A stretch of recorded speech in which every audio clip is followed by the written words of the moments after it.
Rekapitulasi hasil penghitungan perolehan suara tingkat provinsi pemilihan gubernur dan wakil gubernur Aceh tahun 2024 ditetapkan dan dinyatakan sah.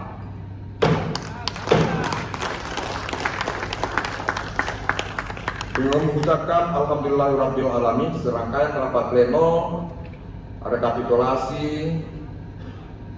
perolehan suara tingkat provinsi pemilihan gubernur dan wakil gubernur Aceh tahun 2024 telah kita selesaikan sejak tanggal 7 hingga 8 Desember 2024 pukul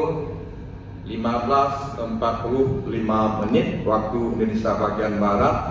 Maka untuk itu kami atas nama KIP Aceh menyampaikan apresiasi dan terima kasih kepada semua pihak, terutama sekali kepada pasangan calon atau saksi pasangan calon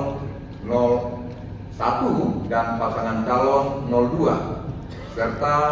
Panwasih Provinsi Aceh, Panwasih Aceh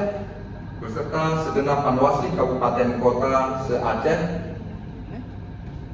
yang telah ikut sama-sama melaksanakan menyelesaikan semua tahapan pilkada tahun 2024. Terima kasih serupa kami sampaikan kepada seluruh unsur Forkopimda Aceh yang telah